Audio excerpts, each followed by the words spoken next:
Hi, Randy. Good to see you. Good to be seen, as they say down here in Naples. Better to be seen than viewed, because if you're viewed, you're in a casket. So anyway, so really excited to have Kimberly Dieter on today. She is VP of Sales Solutions at LinkedIn, and this is episode number 123 of Tech Sales Insights. Today, we're obviously sponsored by LinkedIn, and we're going to hear a lot of cool things about LinkedIn, how LinkedIn can help us all sell more, and a lot of great other kind of leadership and sales snippets based on Kimberly's fantastic experience. Our title topic today is selling in economic uncertainty. So definitely prime for the times that we're in today. And as always, also brought to you by Sales Community. For those that are members, thank you very much. For those that are not, Tucker will put up a link where you can join for free. Lots of great content. You get access to other podcasts, advisory board that some of you might be interested in. So by way of introduction, Kimberly and I really only met last fall at a cool gong dinner at the Lazy Bear in San Francisco, which is a Michelin something or other starred restaurant. It was really, really cool, but I'd say we probably hit it off right away, and she's definitely impressed me. And Alyssa Merwin, who also works with Kimberly, has some impressive comments about Kimberly. Alyssa says she's one of the strongest people leaders I know. She's someone who has superpowers in being able to teach others complex ideas in simple ways. She's a master of frameworks. She's a great communicator, incredibly energizing. She's one of the most adaptable leaders I know. Incredible mix of leading the team and managing the business. So that's pretty good. So you got to make sure you keep this clip, and should I send it to you? You can put it up on the magnet on the refrigerator. How's that? Thank you. That's so great to hear. It's you don't start every day hearing nice things like that. So thanks, There Randy. you go. All right. Thanks, Alyssa, for that. And you live in Nashville, which is a cool spot. Recently moved there, and interests besides work and family. Kind of two different worlds. On the one hand, you said Las Vegas and going to gamble in Las Vegas, and then also an antique collector of old things and going to estate sales. So that's pretty cool. What's your preferred games in Vegas? Yeah, I love craps and roulette. I'll say both of those hobbies come from my dad. My 21st birthday, my parents and I flew to Vegas, and my dad gave me a book on how to win at craps on the plane. He said, "You're going to be my lucky charm." And so we went to Vegas so I could learn how to play at a pretty early age. And then, as always, my dad has been an avid estate sale, garage sale, bargain hunter, negotiator. So it's a love of mine as well. Wow. Fantastic. Yeah. Craps, it's such I call it a team sport, right? It's so great. You get energized, exciting, and lots of fun. And I guess you can always lose, but it's kind of hard to lose if you kind of got enough out there. So really cool. So jumping into you, what was your first job out of college? Yeah, I like most people in sales don't have a professional selling degree. I actually went to Ball State University and have a journalism degree. I was specializing in graphic design, so I actually worked for the Plumbers and Pipe Fitters Union of America, designing their magazine. It was not Vogue, it was not very glamorous, but it was a great place to work and to really cut my teeth in a first job environment in the city of Chicago. I quickly realized, though, that sitting behind a computer all day was probably not the way that I wanted to spend my time. And I was fortunate enough to have a friend who was a recruiter who said, "Kimberly, you should be in sales." And 20 years, here I am. Wow. So after you're working with the pipe fitting group, then what was your job from there? And then maybe just quickly go through your career. Yeah. A handful of jobs. I've always said, I'll do whatever it takes to make money. So I think I was probably waitressing and bartending at the same time as having a regular 40-hour work week. But I worked for a fully funded internet startup called MorganWorks that was in the recruitment space. I went into healthcare recruitment and staffing and sales from there, and had a 13-year stint at Paycheck selling payroll and human resources. I had 9 different roles in the 13 years I was there. One of the things that was so wonderful about my time at Paychex is that they gave me an opportunity to step into a role, learn it, master it, and then step into the next opportunity. From there, I stepped into a role as a CEO of a tech startup in Chicago. I really wanted to learn how to raise a Series A.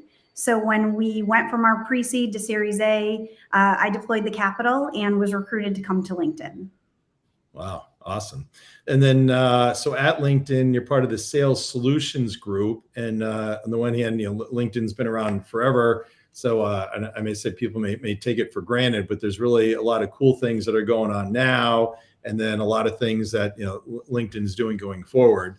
So maybe just to kind of, chop that up, advice now, based on what the current platform is, advice that you might have for sellers, and you might have different perspectives for sellers versus, CROs or those in the C-suite. Yeah, I think there's a couple things. Most people, when they think about LinkedIn, they think about LinkedIn as a place to come to find employees and also to find jobs, right? But our most active community on LinkedIn is actually sales professionals. And so my perspective is that you should be utilizing LinkedIn as a tool to help you solve whatever it is you're trying to achieve. So is it an opportunity to hire or find a job? Yes, but is it also an opportunity to connect with your buyers? Is it an opportunity to connect and get to know your customers better? Is it an opportunity to promote your expertise in the products or services that you sell? And so the platform today is this amazing ecosystem that brings buyers and sellers together, and also candidates and employers, right? And so I think there's an opportunity for people who are part of the ecosystem to take a step back and say, what am I using this tool for today? What's my ultimate objective? Like, begin with the end in mind, and then work backwards to ensure that your profile is doing just that. I also encourage people to think about how they're curating their network. When I joined LinkedIn, it was the first time I had heard of that concept. And prior to my experience, I was using LinkedIn to connect with prospects and potential employees. And my ecosystem didn't really work for me anymore. It was mostly, CPAs and accountants that I sold payroll or HR services to. It was, connections I had made in prior jobs or through college. And I said, if I'm using it for a specific purpose, to raise a Series A or to come work at LinkedIn and connect with my customers, I need to change who I'm connected to. And so I actually went through and, change some of my connections so that my profile would work for me in ways that it hadn't been in the past. Huh, interesting. So you would actually got rid of some of those kind of CFO or financial types and then kind of beefed up more on the kind of go-to-market executive types? Yeah, so I was predominantly calling on, small CPAs, right? Yeah. Accounting firms in Atlanta, Georgia, and Chicago, Illinois, the two territories I had as a seller. And now I'm raising a Series A. So I don't know that environment was going to lend me to the outcome I was attempting to drive. And so I also had a lot of personal connections. I'm like, that's a great thing to utilize Facebook or Instagram for. I think on LinkedIn, those personal connections were not actually helping me drive the outcomes I wanted to, and it wasn't delivering the content I needed. So most people don't really think about this, but when each of us jump on LinkedIn in the morning, right? Maybe it's part of our digital routine, and they look at their newsfeed. Your newsfeed is curated based on who you're connected to, what you post, what you like, what you share. And so I had a friend who was in the pharmaceutical sales industry. She left. She is now selling into the manufacturing space. Her newsfeed was all pharma stuff. It was all doctors, right? And that really wasn't helping her or supporting her in her aspirations for connecting with her customers and prospects. And so we reconfigured her network to curate the outcome that she was looking to deliver.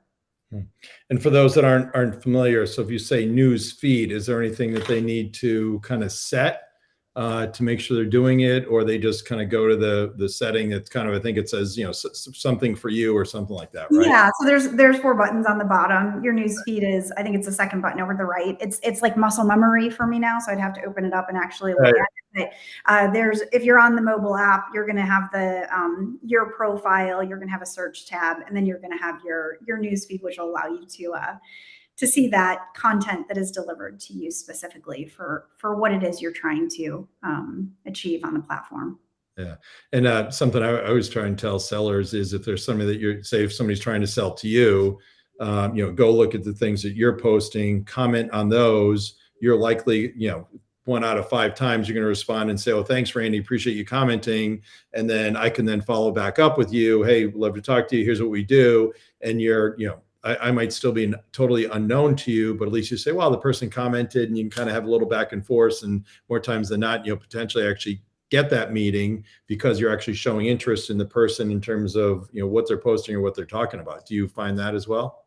Oh yeah, absolutely. And that's something that we actually train our sellers to do, which is create warm touch points before they actually create an outreach scenario to that customer. And so it could be commenting or liking on the content that they're curating, or it could be creating content and putting an or engaging them in some way so that there's a warm introduction. Right. I shared the story with someone the other day about the type of content that creates engagement. So a few years ago, someone had posted on the platform what the best seat was in your car to sit in for child safety. So I have a toddler. I was like, where do I put her? Do I put her behind me or the passenger side? And the article was about, the safest seats in the car. And I read it, I liked it.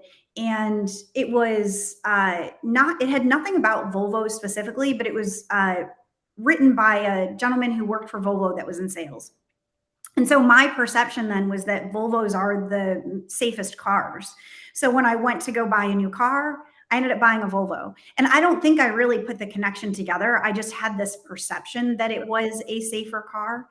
And so that's the type of engagement that wasn't a direct outreach, didn't drive an immediate buy from me, but over time gave me an understanding of what safety could be. And so I think if you're creating content that's relevant to the buyer, so you're a subject matter expert in manufacturing, you write a piece on manufacturing, maybe it's not company specific, it's not like our company won this award, it's like this is my perspective, and you're engaging people to interact with that content, you're going to have a better outcome when you go to actually engage with them because there's going to be some familiarity.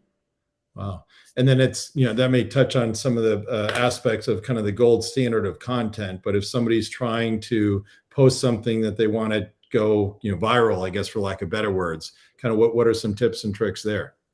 Yeah, I don't know that I would ever have the goal of something going viral. I would want the content I'm creating to impact the ecosystem that I'm trying to engage with. Your ICP, yes. Yeah, so I'm like, I don't necessarily need 100,000 people to see something. I would like, the 52 customers that I currently have in my book of business to have some level of engagement with them so I can improve my relationships in that environment. Right. You know that sellers are really struggling right now because decision makers are changing jobs at a very rapid pace. And so last year, 82% of salespeople were impacted in a deal cycle because a decision maker left the company. And that's because they didn't have a relationship with anyone else in that organization. So for me, if I go back to the like beginning in mind, if I have 52 customers in my book of business and I want to create more impact with those customers, I want to get more relationships inside of those customers, I'm thinking about the content I'm creating to drive engagement with those individuals, not like 100,000 people. Yep. So I might have a different objective, which is like high quality content that is very specific to the individual I'm attempting to engage with, as opposed to hitting, 10,000 or 100,000 people that might not be buyers or users of the solution I'm presenting. Gotcha. And for those probably a few out there that aren't using Sales Navigator, a lot of great stats in terms of how it can help you sell more. One we're talking about was how sellers close 47% larger deals using Sales Navigator.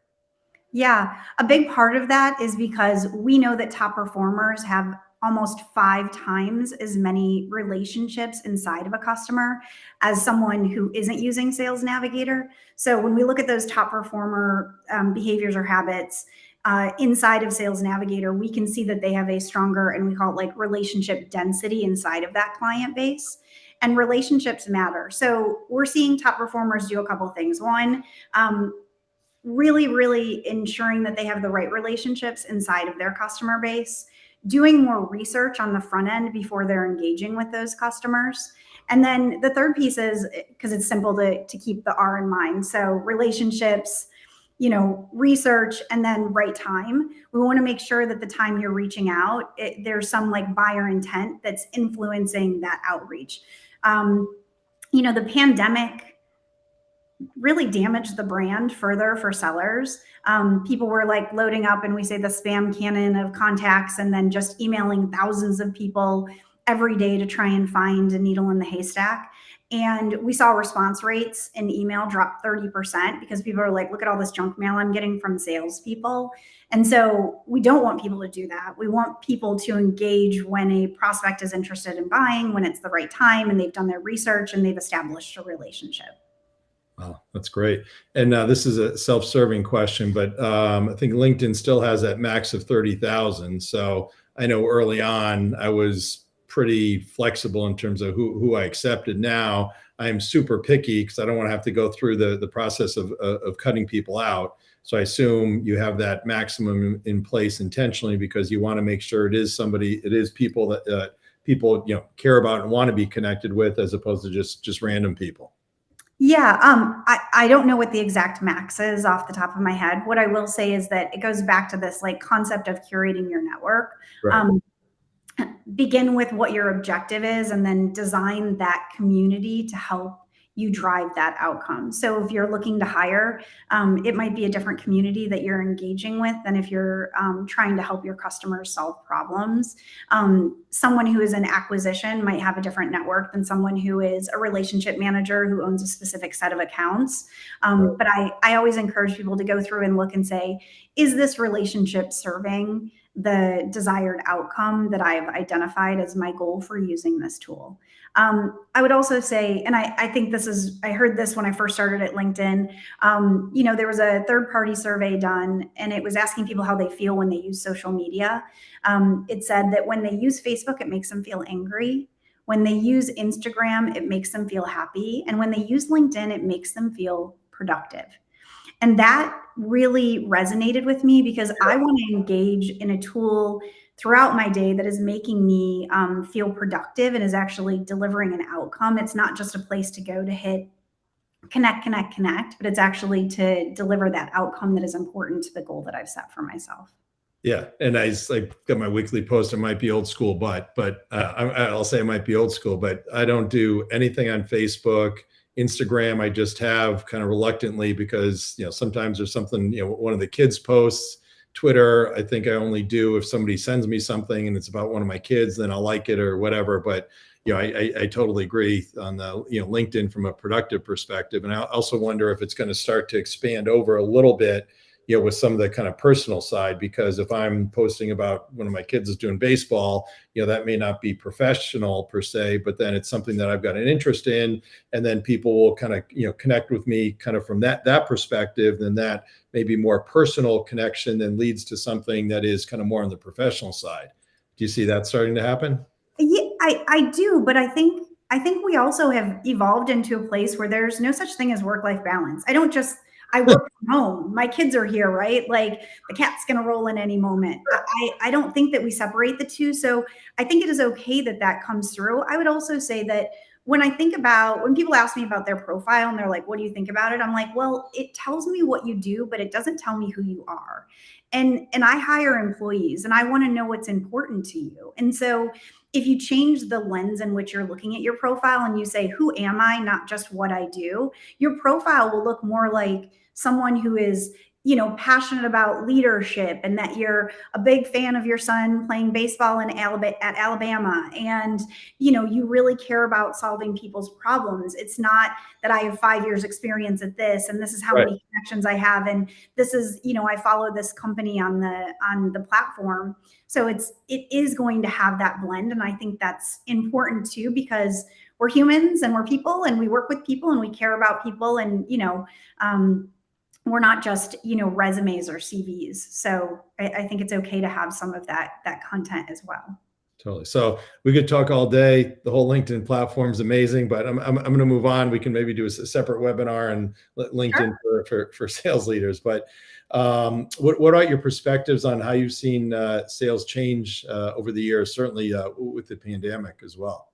Yeah. So the pandemic ushered in a surge of digital transformation. So there are many companies that didn't really have any tools in their tech stack when the pandemic happened. I think they were trying to move as quickly as they could through that change, and they purchased a ton of tools, not really thinking about how they would work together or how it might drive the outcomes that they needed for their business.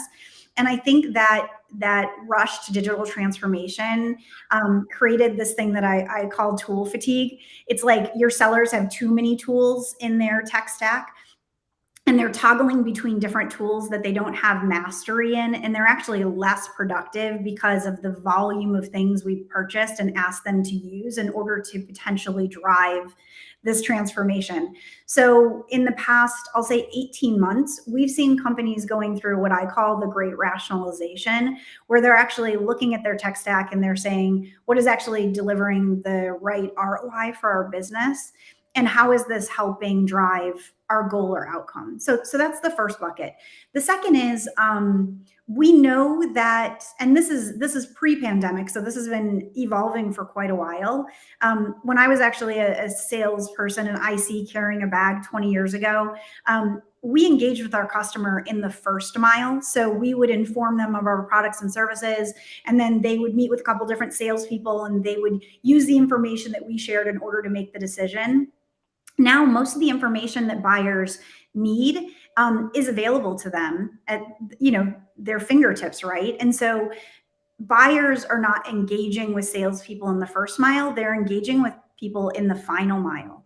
So it then points to the fact that relationships really do matter, and we want to ensure that we're meeting that customer when they want to engage with us. So that's that right time concept, and that we're doing the research beforehand so that we can show the customer that we're a subject matter expert in whatever problem they're trying to sell. So it's final mile as opposed to first mile. And I think instead of us going quantity, so 10 years ago, it was all about like, how many prospects can we touch? Can we connect with 100,000 people? Can we send 10,000 emails a day? It's quality now. So it's engaging with the right prospect at the right time and ensuring that we have the right research and relationship and engagement strategy to drive that outcome. Oh, that's great. I'm getting so caught up here. I forgot to mention. So for those that are watching or listening along, feel free to post any comments, ask any questions. And we got Tucker behind the scenes as always, who will pull those up for us. So feel free. Sorry, I forgot to mention that before. So what about, why do you think top performers still win despite all the change and challenges out there? Yeah, there are top performers in every company that are still finding a way to win despite the environment that they're currently in. We actually find in studying top performers in our own organization and then in other customers and companies that we work with, that they're spending 10% less time than middle or bottom performers actually selling, right? They're doing more research on the front end, and they're more focused on relationship density. So we consider relationship density the volume of context that you have in a customer or prospect. And so for me, if I look across my sales organization, for my top performers, they will oftentimes have 9 more connections than a seller who is not performing at their level inside of an organization. And so I think that's a big part of it, is the amount of research and relationships they're investing in, and then obviously using things like buyer intent to engage with those customers when the time is ready. So is there, if I'm a CRO at a company, or I guess as you look at your team, so forget about the fact that you're at LinkedIn, is there a way that you can actually look and say, what is the relationship density that my different sellers have, and kind of stack rank them?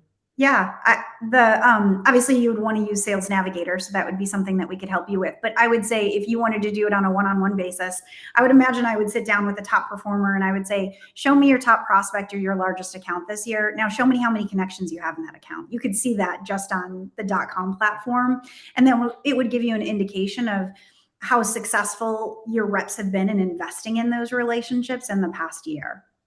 Hmm. I think you could probably also do it in your CRM, but I tend to not advise people on CRMs, as that is not, something I'm currently a But, subject matter expert yeah, on. yeah, but and I'm not just saying this because you're on, but linked. It's kind of I find doing more and more, instead of send people emails, I'll do in mails. So for example, you and I met last fall, and that we can see the back and forth there. If I otherwise needed to go find that, I'd have to go into my sense and go figure out, which is just an extra step.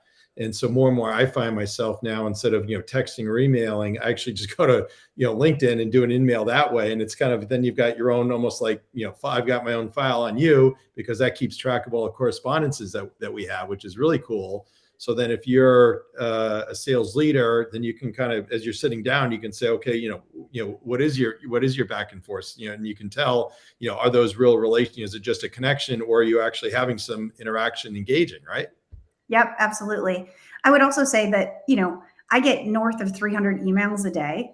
Um, so it's more of a quantity than a quality game, right? And Right. so my InMail, my LinkedIn space is like a sacred space for me. So I know what I'm receiving is high quality, because it's most likely coming from someone that I've connected to and have met, right? And so it's just a different experience. I enjoy actually looking at my InMail. I think sometimes I get my email, I'm like, oh, it's not always high quality. Yeah, totally. And I'm amazed at some of the, for lack of better words, is crappy sellers. I mean, people would be, soliciting. I'm like, can you really be that stupid? And then the things that are AI, and just, it's like, you're just, it's totally a waste of time. But anyway, all right. Yeah. What about talk about deep sales versus shallow selling? Yeah, I mentioned this briefly, but shallow selling is exactly that spam cannon methodology. It's all about not doing research, loading a book of contacts, a list of contacts into your, email prospecting tool, and shooting out that spam cannon with no customization, no focus on building a relationship, trying to see, who opens up that email, and Yeah. then calling them every day for the next like 7, to 10 days. We know that shallow selling doesn't work. It's why so many sellers are struggling that are still managed to a quantity, not quality metric. Deep sales is investing in that relationship, doing research ahead of time. And what it really leads to is improving the quality and outcomes for all of your sellers. So we say that when you take your top performers' best habits and you replicate them down your stack, you are more likely to see an uplift in productivity and success across your entire organization than just doing this like high volume spam cannon play. So that would be my elevator pitch on shallow sales versus deep sales, which is really replication of top performer best habits, including but not limited to research, relationships, Yep. and ensuring you're engaging with your customer at the right time.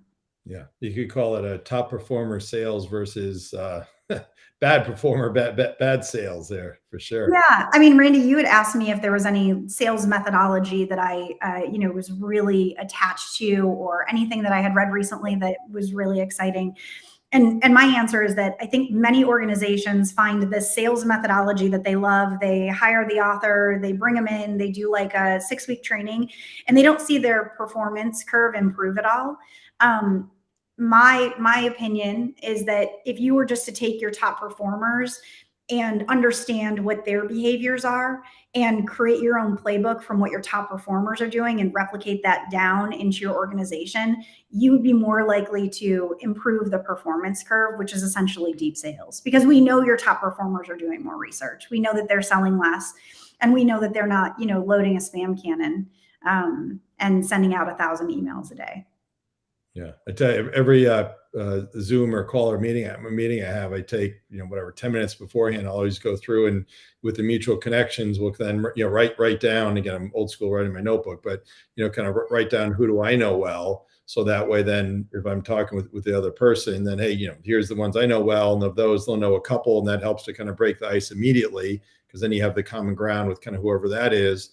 then likewise seeing what is the person, posted or commented on. And then there's things that could be mutual interest. So, back in the old days when you're face to face in the office, I'd say, oh, look, you've got that book. And I don't know, is that a little statue thing of a cat, kind of something like that. It's harder to do because you're not in somebody's office. So it's a way you can kind of break bread, right away, which I think is fantastic. So works out really cool.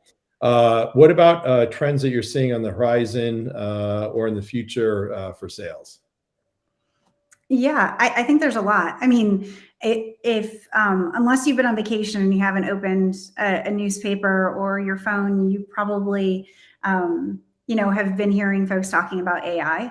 LinkedIn Learning currently has 200 courses on AI, and as we continue to evolve, so will tools. And so I think being aware of what's on the horizon. I think the second piece, and I actually think about this a lot, which is how are we helping our customers solve problems, right? I think it's when I first started selling, I remember I went through spin selling, situation, problem, implication, need, right?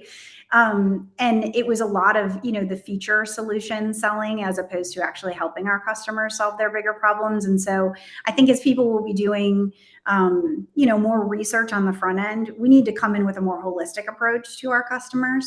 And then I would say that, and this isn't a new trend. I've been talking about it all day, but relationships really do matter. And your best customer is someone else's best prospect. If you're not investing in that relationship, not just with that individual, but with the entire company, you're going to miss the opportunity to maintain that customer in your book of business. Totally. I had somebody last week tell me they thought they were getting a deal done with a certain prospect, and all of a sudden they saw the prospect had posted something that they were at a kind of user group gathering of their competitor. So they kind of had to step on the gas there. What about the future kind of, I don't know what you're allowed to say, but kind of the roadmap for LinkedIn? Obviously fantastic now, but kind of go out a few years, I know there's, huge focus on, how can you really, enable, sellers and leaders to be as productive as possible? What's coming down the road? Yeah, I probably can't take you through a full product roadmap, but I'll go back to what I said in the beginning of our conversation, which is if you're solely using LinkedIn as an opportunity to find a new role or connect with an employee, hire a candidate, you're missing half the value of what we're delivering. And so for me, ensuring that our customers understand that their profile shouldn't just look like that they're someone who's looking for a job, but that they actually are demonstrating and presenting themselves as a subject matter expert in whatever industry they're in. And so think about LinkedIn in the future as more of a marketplace in which we're bringing buyers and sellers together, as opposed to just an ecosystem where we're bringing talent and hiring managers together. The community exists today on the platform, but people aren't engaging in that way. And so imagine tools that will allow buyers and sellers to connect more easily and to find that subject matter expert that they're looking for that can help them solve their biggest problem. Awesome. Kind of like a specific targeted Google search for something that you're looking to buy or sell. And then you get the connection with not just the company, but then, whatever person at that company. Yep. Very cool. Exactly. All right, we have a question from Kevin. Thank you, Kevin. He asks or says, deep selling is important. Totally. Research is important. Absolutely. Any tips on how to cut through the clutter of data and hone in on those with higher buyer intent? Yeah. There's a lot of ways I can answer this question. I'll take two lenses. First, buyer intent data inside of Sales Navigator is different than buyer intent data that you would get from other organizations, meaning our data is based on first party. So we're not, scraping the internet to see what others are looking for or searching. An example I'll give you is when I moved from Chicago to Tennessee, I was looking for storage for my furniture because my home was being built and it wasn't done yet. And I started getting emails about storage for LinkedIn. Did LinkedIn need, storage for like cloud storage? And I laughed because I was like, that is obviously something, scraping and saying Kimberly is interested in storage and she works at IT. So it must be that we're looking for storage. So not all buyer intent is created equal is the first thing I'll say in the buyer intent piece. So ours is coming from first party data. So we know who is searching, where they work, and what they're searching for, and how they're engaging in the platform in order to give us those signals. And so for me, that would be the first part, is like understanding how the data is sourced, and what the quality is of that will help you reduce the likelihood of getting false signals. Data in general, and I have an amazing sales operations and biz ops partners and teams that help with us.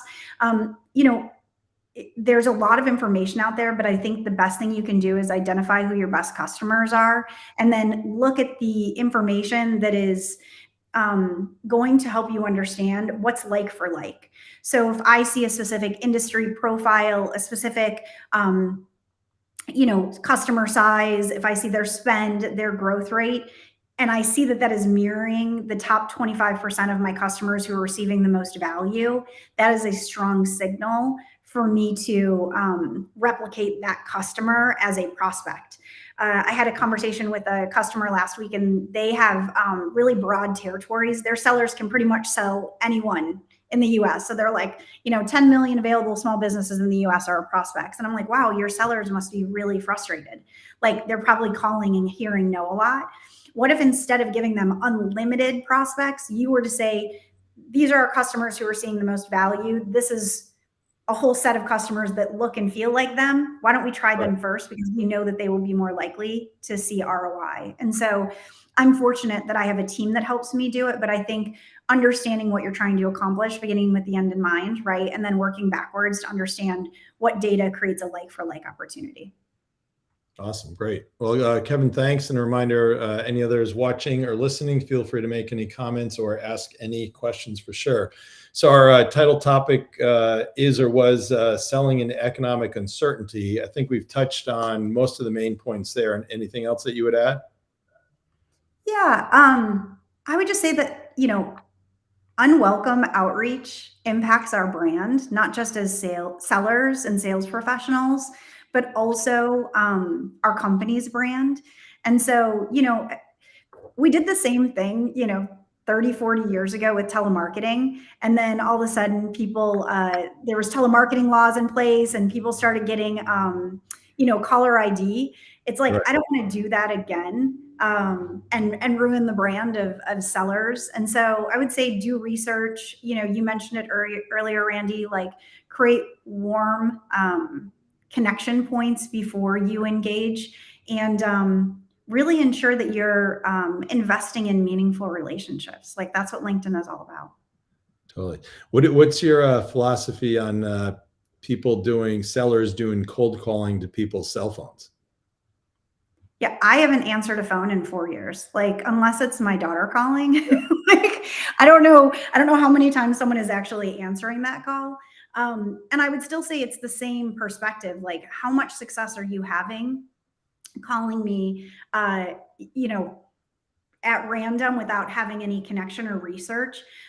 We encourage people to use their relationships to get a warm introduction into other contacts. And so for me, I had a seller reach out yesterday and say, hey, I'm trying to get into this prospect account. I see that you are connected to their CRO. Could you do a warm intro? And I was like, absolutely. So I sent the CRO a note and said, hey, I would be happy to connect as well too, but here's my seller who's trying to engage with you. Do you 15 minutes for a quick call with him? And he was like, absolutely.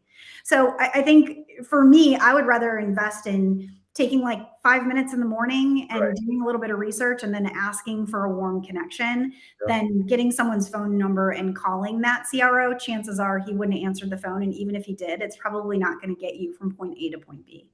Yeah. So it's the punchline would be warm selling or warm calling is a lot better than cold calling or cold selling. Yeah.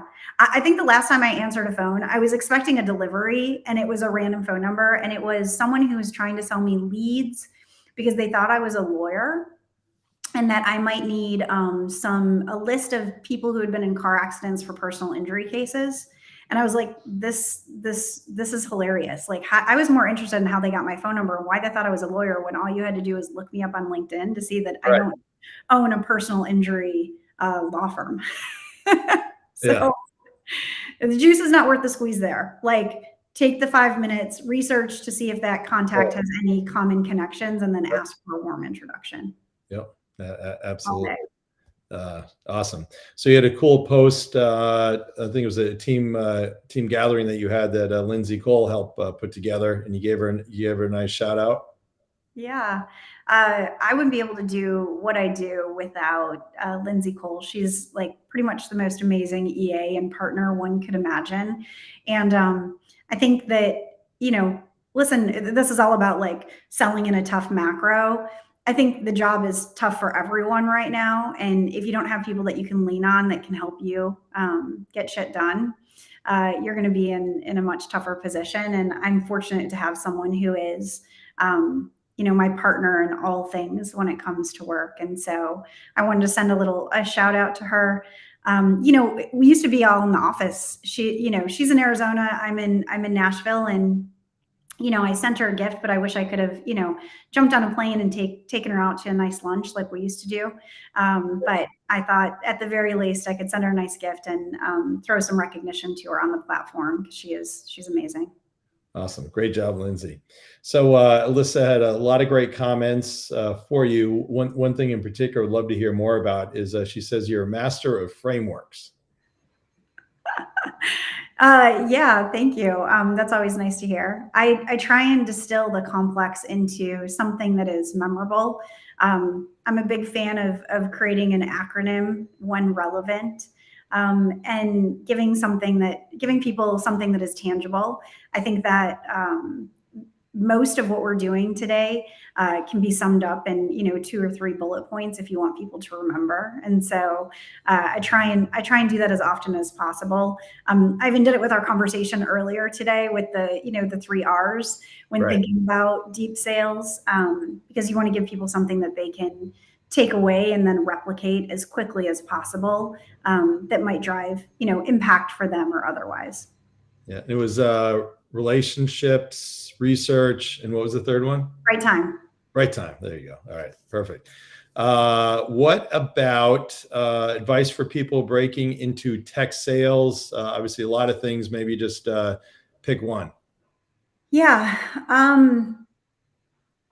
I set expectations in the same way. I've been doing it for 20 years. And so I think this applies to anyone who's stepping into a new sales role.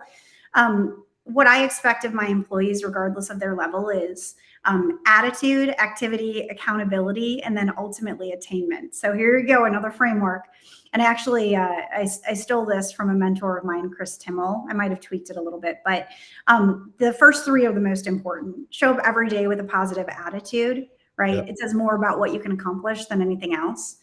Do the necessary activity, which means not just quantity, but quality. And if you're not sure what the necessary activity is in order to be successful, like grab your boss or a top performer on your team and understand exactly what they're doing and replicating it. If they are doing 7 discovery calls a week and 5 demos and they're closing 3 deals, then that's what you want to do, right? And then the third is accountability. So be accountable for what happens, whether it's good or bad, whether you make a mistake or have success. If you do those 3 things, I am confident you will ultimately drive towards positive attainment. If you come in and you're only focused on attainment and you're not doing the necessary activities and you're not accountable for what happens and you're showing up with a bad attitude, chances are you're probably going to fail in your role.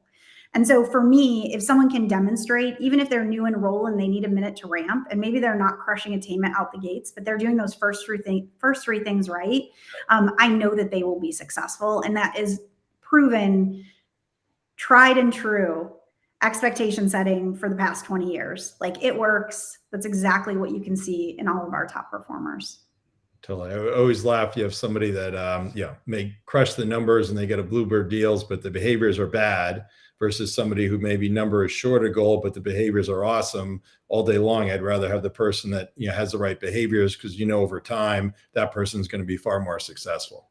Yeah, they do. Like, it's either like the consistent right? Because they're doing the right things every day, or it's the inconsistent. Like you win a big one here and then you don't really drive the right behaviors for the next 30 days and then you miss again. So for me, those are keys if you're stepping into a new sales role, or really any sales role with a level of experience. Showing up with a good attitude, driving consistent activity, and then being accountable for what happens is going to help you win. Great. You do a good job using your acronyms. If I say one thing of grouping a bunch in, so kudos to you. So I'll try it again. So how about if there's one thing, advice for those impacted by recent layoffs in tech sales? Yeah. So you and I were chatting earlier today about like hidden LinkedIn secrets. So you can actually raise your hand stating that you're open to new opportunity on LinkedIn, and only recruiters see that. And only recruiters see that are not at your current organization. So whether you have been impacted or you're thinking about your next play, you can actually signal to recruiters that you'd be interested in learning more about opportunities. And no one knows but other recruiters. I shared that recently on a call and people were like, really? Wow. The second thing is ask for help. People want to help those who've been impacted by recent layoffs, and they can open up their network. And so if you reach out to someone and say, hey, I could use some help. I'm looking for a role in this type of industry, in this market. I see that you have a bunch of connections there. Any way you'd be willing to open up your network? People actually will, and they want to. I think help is the key, because often people don't use that in the way they're reaching out. And most people actually respond to that. So if someone sends me a message and says, hey, can you help me? I'm like, yes. I don't even know what they're asking. I just saw the word help and I want to help. It's very different than, someone just creating a connection and then hoping that I'm going to reach out to them to help them find a job. I don't even know why they're asking to connect, right? And so I think be clear in what you're looking for, and know that there are people out there that want to open their network, and there's a lot of opportunities for people. Awesome. And obviously from the sales tools, LinkedIn is the best and the go-to, but I also think you're a big fan of Gong. Yeah, absolutely. I came from the LinkedIn Talent Solutions business where we first rolled out Gong. And I used to work with Ryan Longfield in that business. When I came over about a year and a half ago to LinkedIn Sales Solutions, we implemented Gong here as well too. I think the key with any tool you're going to put in your tech stack is to understand what the true ROI is and how it integrates with what you're currently doing. I don't want to create tool fatigue for my sellers. I really want them to have the best, which is really about, quality, not quantity. I'm not going to add 20 tools into the tech stack. I'm going to be really intentional about what we're going to use and how we can create expertise in that tool, and then go from there. So yeah, Gong is a great tool. Awesome. So do you use it where you actually can, call recording and use that to coach your sellers, then you can kind of share, snippets and best practices that way?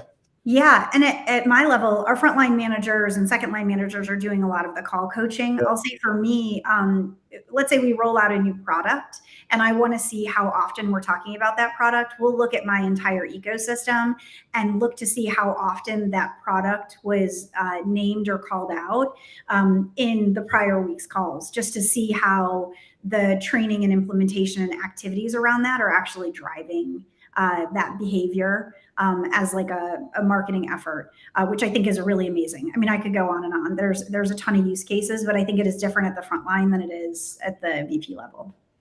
Wow. Awesome. Very cool. So you'd mentioned a mentor before. What's been any advice that you've received, if you want to pick maybe two mentors along the way?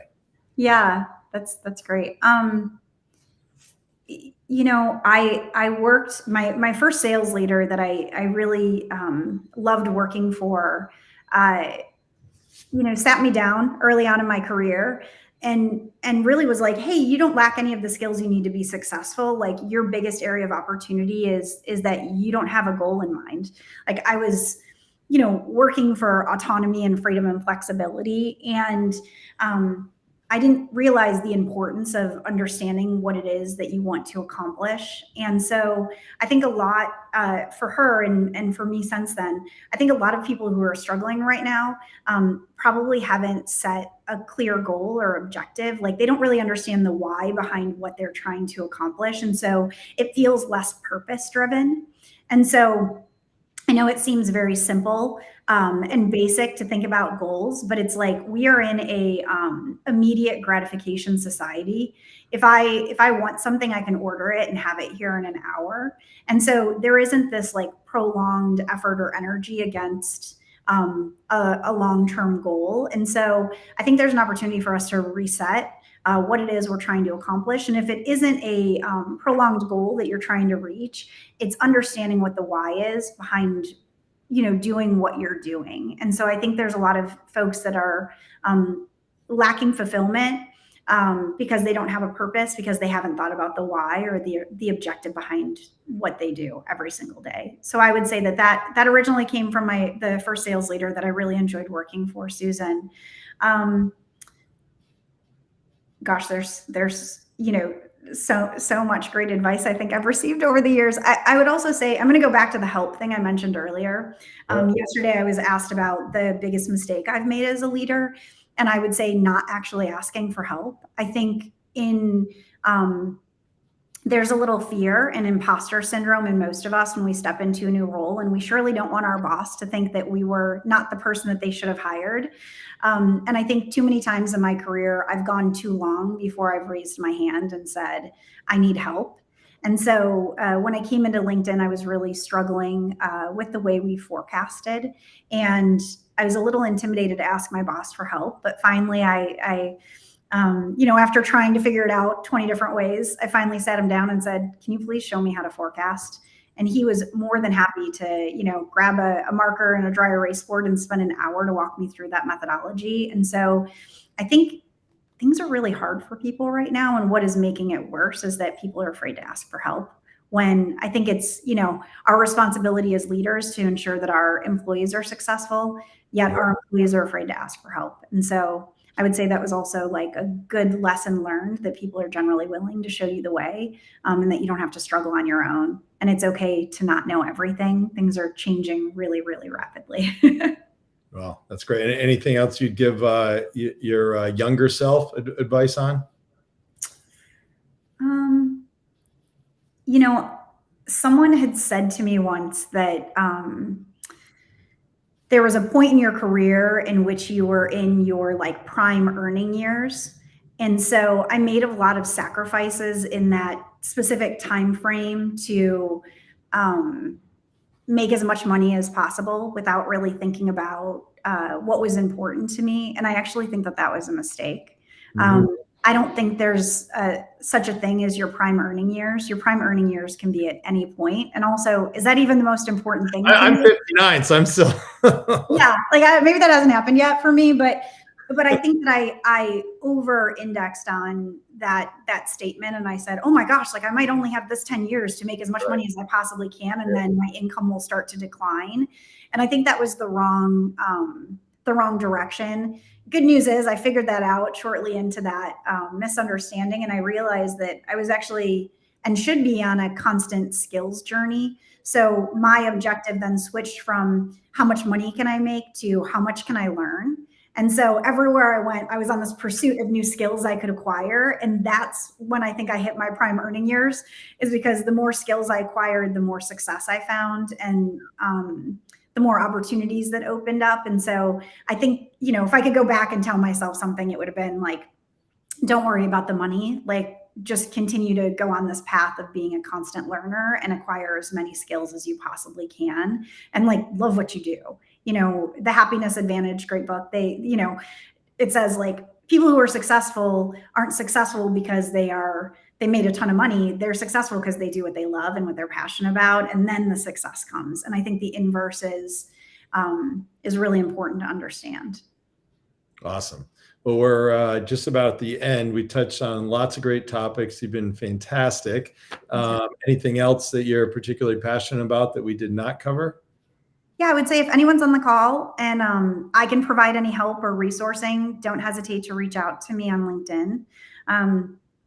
Our team wants to ensure that not only talent is successful in finding new opportunities and hiring managers are successful in finding talented candidates, but also that sales professionals are successful in finding prospects and building those relationships, and that buyers can use LinkedIn as a way to improve their experience and solve their biggest problems. And so we just want to be a help and resource. So if there's anything we can do, please feel free to reach out.